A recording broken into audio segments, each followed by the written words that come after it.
नमस्कार, स्वागत है आप सभी का इस बुलेटिन में। मैं हूं नीरू। करते हैं खबरों की शुरुआत और ऋषिकेश से इस वक्त बड़ी खबर आ रही है। यहां पर सुंदरलाल बहुगुणा की हालत नाजुक बताई जा रही है। कोविड पॉजिटिव होने की वजह से सुंदरलाल बहुगुणा ऋषिकेश एम्स में भर्ती कराए गए हैं। कल से लगातार उनका ऑक्सीजन लेवल गिर रहा था।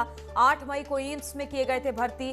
पर्यावरणविद हैं सुंदरलाल बहुगुणा और कोरोना के चलते उनको काफी परेशानी हो रही है। उनका ऑक्सीजन लेवल लगातार गिर रहा है। अब सुंदरलाल बहुगुणा की हालत नाजुक बताई जा रही है और उन्हें ऋषिकेश एम्स में भर्ती कराया गया है। कल से लगातार उनका ऑक्सीजन लेवल गिर रहा था। बता दें कि 8 मई को एम्स में भर्ती कराए गए थे पर्यावरणविद सुंदरलाल बहुगुणा और अब भी उनकी स्थिति नाजुक ही बनी हुई है। लगातार उनका ऑक्सीजन लेवल कम हो रहा था। 8 मई को लगातार ऑक्सीजन लेवल गिरने की वजह से कोविड पॉजिटिव भी है वो, तो इसलिए इलाज के लिए ऋषिकेश एम्स में भर्ती करा दिया गया है, जहां पर उनका इलाज इस वक्त चल रहा है।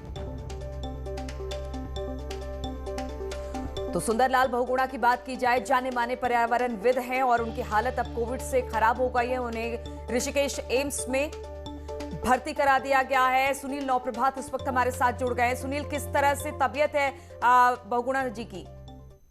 देखिए नीलू, जो एम्स से जो जानकारी आ रही है, जो सूत्र बता रहे हैं, सुंदरलाल बहुगुणा की जो हालत है वो बेहद क्रिटिकल है और 94 साल की उम्र है। 8 मई को उनको एम्स केस में भर्ती कराया गया था कोविड पॉजिटिव होने के कारण, लेकिन उनको डायबिटीज भी है और इस कोविड के साथ साथ उनको निमोनिया भी हुआ है। तो लगातार डॉक्टर की एक टीम उनकी निगरानी कर रही थी, लेकिन उनका जो ब्लड शुगर था वो बेहद हाई था। अनियंत्रित तरीके से उनका ब्लड शुगर बढ़ रहा था। जो अभी जानकारी मिल रही है कि उनकी स्थिति बेहद नाजुक है। डॉक्टरों ने जो ऑक्सीजन थी वो भी हटा दी गई है, क्योंकि स्थिति बेहद उनकी नाजुक बनी हुई है।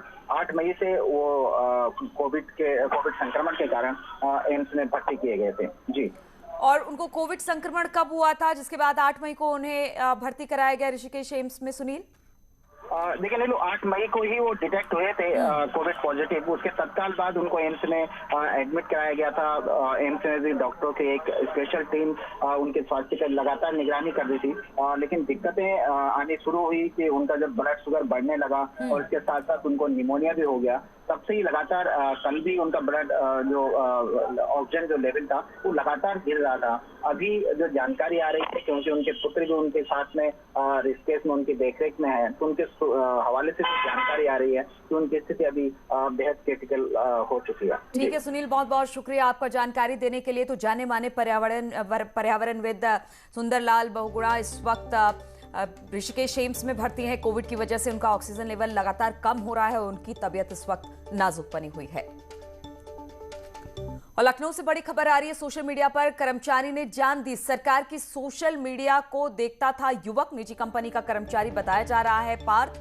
वायरल हुआ है पार्थ का सुसाइड नोट। कंपनी के सीनियर्स पर उत्पीड़न का आरोप लगाते हुए उसने सुसाइड किया है। तो खबर लखनऊ से आ रही है, बड़ी खबर है। सोशल मीडिया के कर्मचारी ने जान दी है। सरकार की सोशल मीडिया सेल में काम करता था ये युवक, निजी कंपनी का कर्मचारी बताया जा रहा है। मृतक का नाम पार्थ बताया जा रहा है। अब ये जो पार्थ का जो सुसाइड नोट है वो वायरल हुआ है, जिसमें उसने कंपनी के सीनियर्स पर उत्पीड़न का आरोप लगाया है।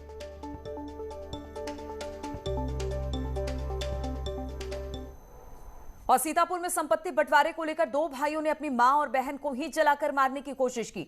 मां और बेटी की चीख पुकार सुनकर गांव के लोग मौके पर पहुंचे और दोनों हमलावर भाइयों की पहले तो जमकर पिटाई की और फिर पेड़ से बांध दिया।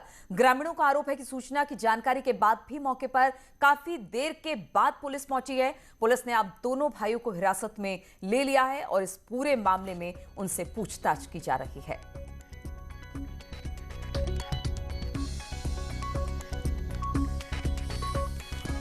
कौन है जो बंधे हुए हैं? कौन है? कोई लड़के हैं। क्या हुआ था?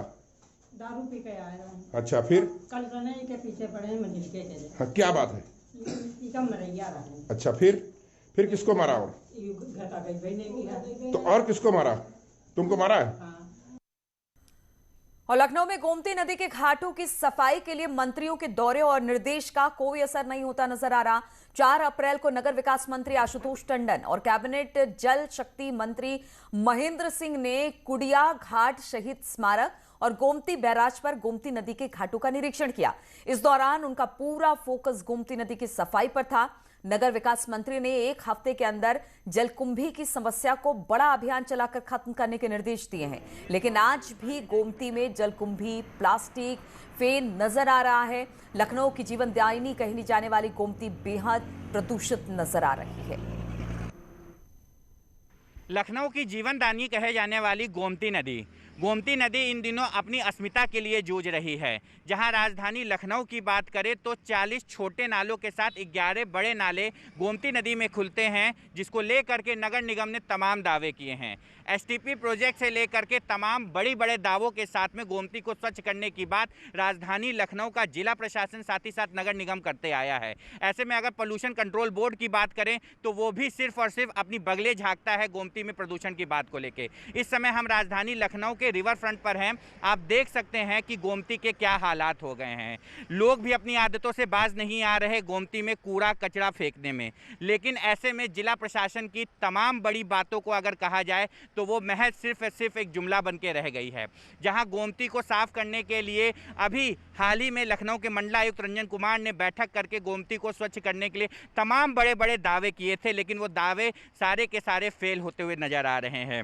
ऐसे में राजधानी लखनऊ में फैला ये पूरी तरीके का प्रदूषण, जहां पोल्यूशन कंट्रोल बोर्ड की निगाहों को अपनी ओर खींच नहीं पा रहा, वहीं नगर निगम भी कहीं ना कहीं इससे दूर भागती हुई दिख रही है।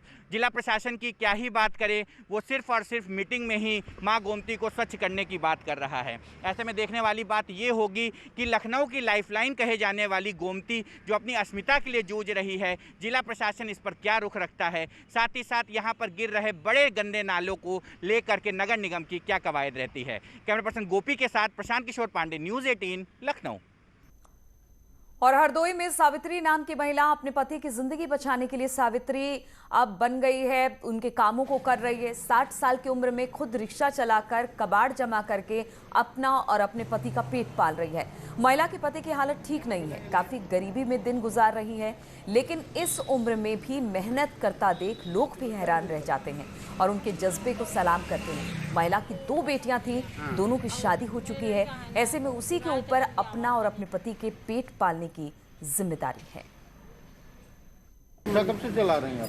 वो भैया साल भर वो, और साल भर वैसे दूसरे मोड़ पर ले जाते थे, मोड़ पर अब जहाँ रखे थे तो फिर जाते तो कबाड़ी खा लेते थे। घर में और कोई कमाने वाला नहीं है? कमाना है कोई नहीं। कौन है घर पे? हमें 2 लोग हैं, 2 बिटिया दीदी की शादी। आप तो मास्क जैसे सब लोग लगाए घूम रहे हैं। हाँ। आपको कोरोना से डर नहीं लगता? और 1.5 साल फिर खाई वो खाओ। नहीं तो मास्क लगाने में डरने के? मास्क तो है, हम अब बिटिया हाथ लौटे आते से तब लगाए थे, हम घर में रख के आए। और लखनऊ में पहली से 8वीं तक की ऑनलाइन क्लासेस शुरू हो गई हैं। जिले में सभी बोर्ड के स्कूल 30 जून तक बंद रहेंगे। बेसिक शिक्षा विभाग ने आदेश जारी कर आज से पहली से लेकर 8वीं तक की क्लासेस ऑनलाइन चलाने के निर्देश दिए हैं। सभी DIOS को 9वीं से लेकर 12वीं तक की ऑनलाइन क्लासेस को चलाने के निर्देश दिए गए हैं। निदेशालय स्तर से जारी किया गया है यह निर्देश। कल शिक्षकों ने ऑनलाइन क्लासेस लेकर बच्चों को पढ़ाई करवाई है। ऑनलाइन पढ़ाई शुरू होने से उत्तर प्रदेश बोर्ड के हाई स्कूल और इंटर क्लास के स्टूडेंट्स को काफी राहत मिली है।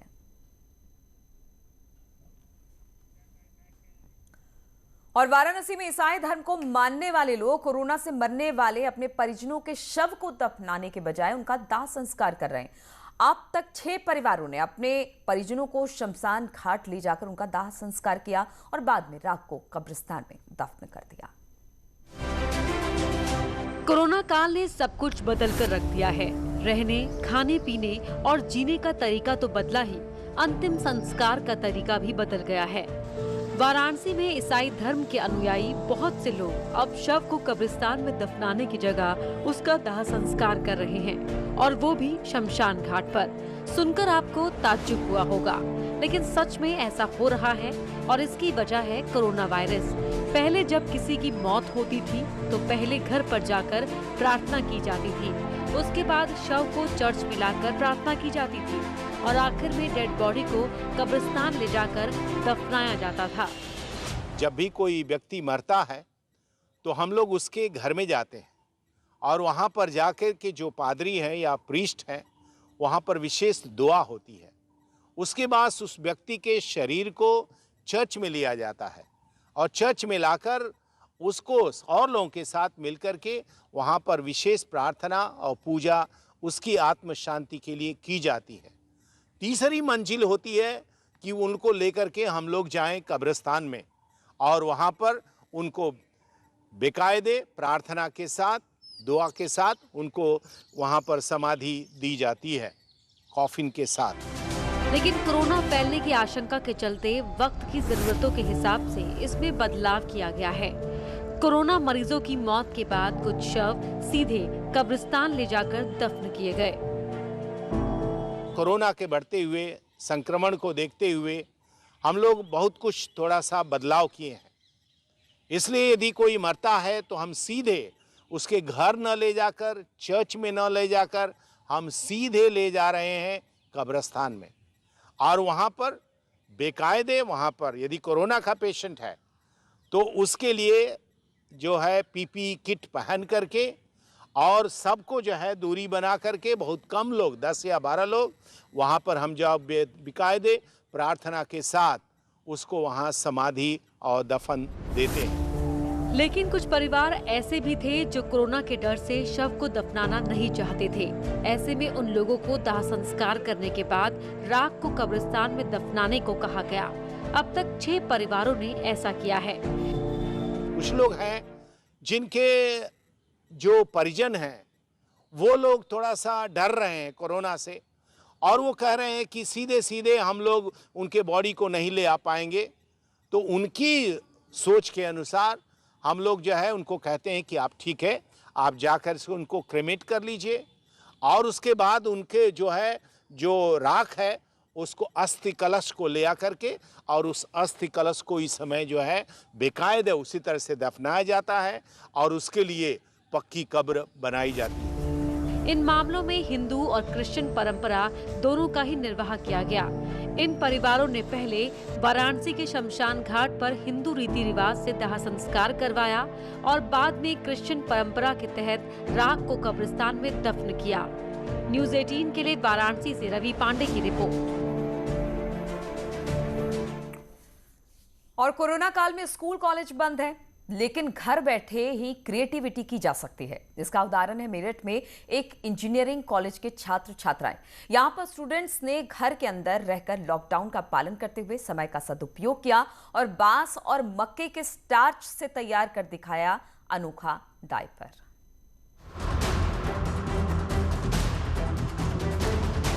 कोरोना कर्फ्यू चल रहा है। इस कोरोना कर्फ्यू में तरह तरह के बहाने ढूंढकर लोग घर से बाहर निकलना चाहते हैं, लेकिन ऐसे भी लोग हैं जो इस समय का सदुपयोग कर रहे हैं, जो दूसरों के लिए उदाहरण बन रहे हैं।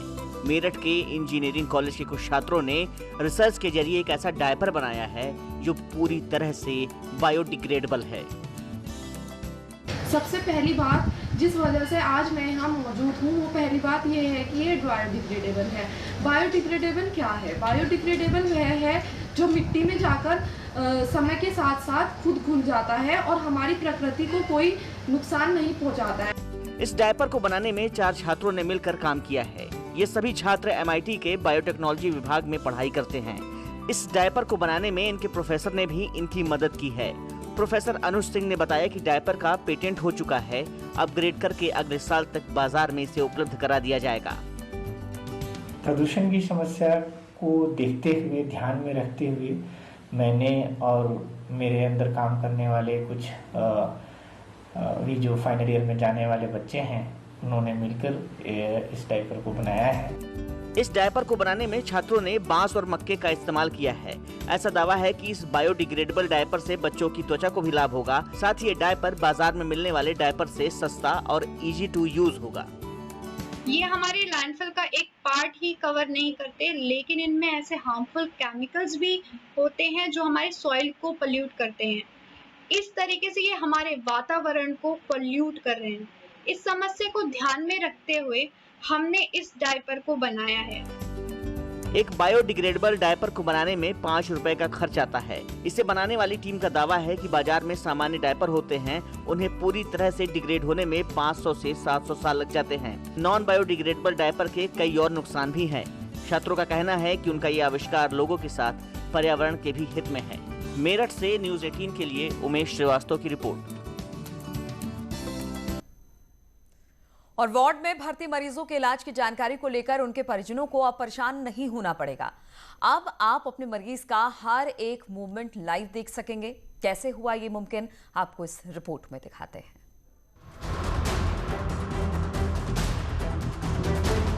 अब ना कोविड वार्ड में बदइंतजामी की खबर सामने आएगी और ना ही अस्पताल का कोई स्टाफ जानबूझकर कोरोना के इलाज में लापरवाही कर पाएगा। ये तस्वीरें देवरिया के कोविड एमसीएच विंग की हैं, जहां जिलाधिकारी आशुतोष निरंजन की एक बड़ी पहल देखते ही देखते सुर्खियों में आ गई। दरअसल जिलाधिकारी देवरिया ने एक बड़ी पहल करते हुए कोविड अस्पताल के मुख्य गेट पर ही एलईडी स्क्रीन लगवा दी और कोविड वार्ड के हर कमरे को सीसीटीवी कैमरे से लैस कर दिया और सीसीटीवी कैमरे में कैद होने वाली कोविड वार्ड की तस्वीरें अस्पताल के गेट पर लगी बड़ी स्क्रीन पर दिखाई देने लगी। ये जनपद देवरिया में जो हमारा L2 लेवल का हॉस्पिटल है वो एमसीएच विंग जिला महिला अस्पताल के अंडर में आता है। इसको कोविड हॉस्पिटल में कन्वर्ट किया गया था और इसमें एक कंट्रोल रूम बनाया है जिसमें सभी वार्ड में हमारे सीसीटीवी कैमरा लगे हैं और उनका जो लाइव प्रसारण है वो हम लोग कंट्रोल रूम में देखते हैं। उसमें ये व्यवस्था भी है कि हम अंदर के मरीज़ों से बात भी कर सकते हैं थ्रू माइक सिस्टम। तो देखा आपने, मतलब अगर किसी मरीज को वार्ड में कोई परेशानी होती है तो उस मरीज से अधिकारी और तीमारदार माइक के माध्यम से बात भी कर सकेंगे। इस व्यवस्था का सबसे अधिक लाभ तीमारदारों को ही हुआ है, क्योंकि इस व्यवस्था से तीमारदार भर्ती मरीज के दवा, इलाज और अन्य व्यवस्था को टीवी स्क्रीन पर देख पाएंगे। इतना ही नहीं, कंट्रोल यूनिट के पास लगे माइक का इस्तेमाल कर मरीजों से तीमारदार सीधा बात भी कर पाएंगे। कोविड वार्ड का सीधा प्रसारण यानी लाइव टेलीकास्ट डीएम और एसपी के ऑफिस में भी होगा। ये विचार एक नवीन तरह का विचार आया था कि ये जो हमारे पूरा अंदर जो सिस्टम लगा है उसका फीड हम एक बाहर भी दे दें, जो कि पब्लिक भी जिसको देख सके। तो उसके लिए हमने एक नया टीवी खरीद करके उस फीड को बाहर दे दिया है, जिसमें सभी वार्डों की जो अद्यतन स्थिति है वो बाहर दिख रही है। इसमें जो मरीज़ों के हमारे तीमारदार हैं, मीडिया पर्सन्स हैं, जनप्रतिनिधि हैं, वो भी आ करके इसको देख सकते हैं और वो स्वयं देख सकते हैं कि अंदर क्या सेवाएं दी जा रही हैं। आए दिन जिला प्रशासन को शिकायत मिलती थी कि उनके भर्ती मरीज का सही से इलाज नहीं हो रहा है, लेकिन अब इस सुविधा से परिजनों को काफी सहूलियत मिलेगी। वर्तमान समय की बात करें तो देवरिया के इस कोरोना अस्पताल में 71 मरीज भर्ती हैं, जिनमें 4 की पोजीशन क्रिटिकल है। कोविड वार्ड में मेडिकल स्टाफ के अलावा अन्य लोगों का प्रवेश वर्जित रहता है। ऐसे में वहां भर्ती मरीजों का हाल जानने के लिए परिजन परेशान रहते थे, लेकिन अब इस व्यवस्था से उनकी एक बड़ी परेशानी दूर हो जाएगी। देवरिया से न्यूज़ 18 के लिए उमाशंकर भट्ट की रिपोर्ट। और आम आदमी पार्टी के नेता संजय सिंह ने ट्वीट कर लिखा है कि अब किसी का शव पेट्रोल टायर से ना जलाया जाए। प्रयागराज में आम आदमी पार्टी की पहल है, किसी को दाह संस्कार के लिए लकड़ी चाहिए तो निशुल्क उपलब्ध होगी। उन्होंने हेल्पलाइन नंबर भी इसमें दिया है।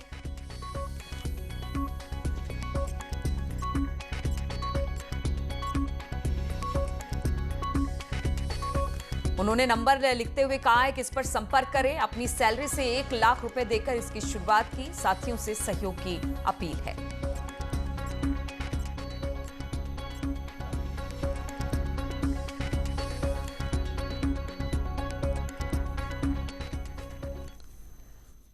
और वेस्ट उत्तर प्रदेश के आसमान को बादलों ने अपनी आगोश में ले लिया है। तीसरी दिन भी रुक रुक कर बारिश हो रही है। अब ये बारिश लोगों के लिए आफत का सबब बनती जा रही है। कई इलाकों में पानी भर गया। बारिश से शामली में महिला समेत 4 लोगों की यहां पर मौत हो गई। इसके अलावा मेरठ के खेवाई इलाके में छत गिरने से मवेशियों की भी मौत हो गई है।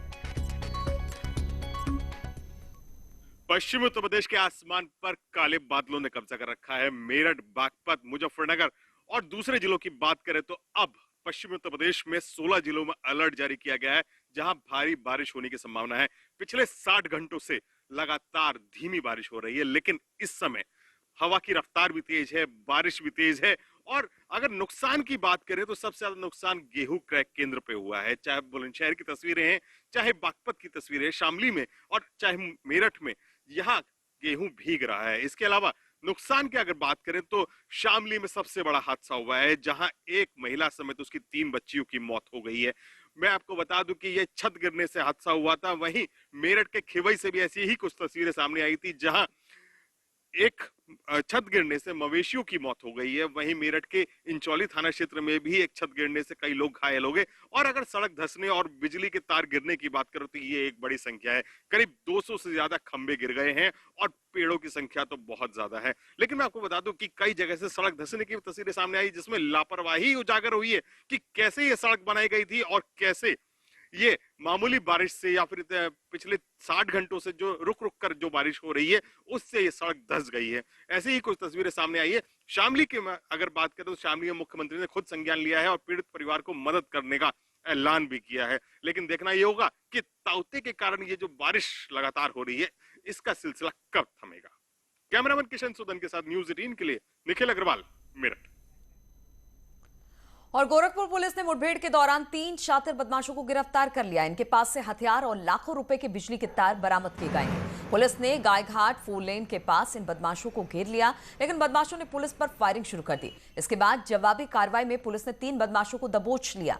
इसके पास से रिवॉल्वर, कारतूस और 30 बंडल बिजली के तार बरामद किए गए हैं।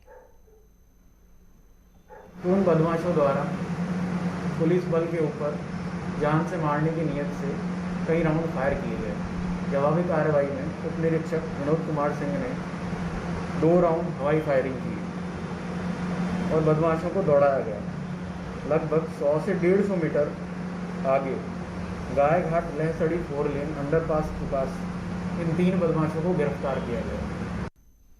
और इटावा के बसरेहर इलाके में बसगवा माइनर में डूबे लड़के का कोई सुराग अब तक नहीं मिला है।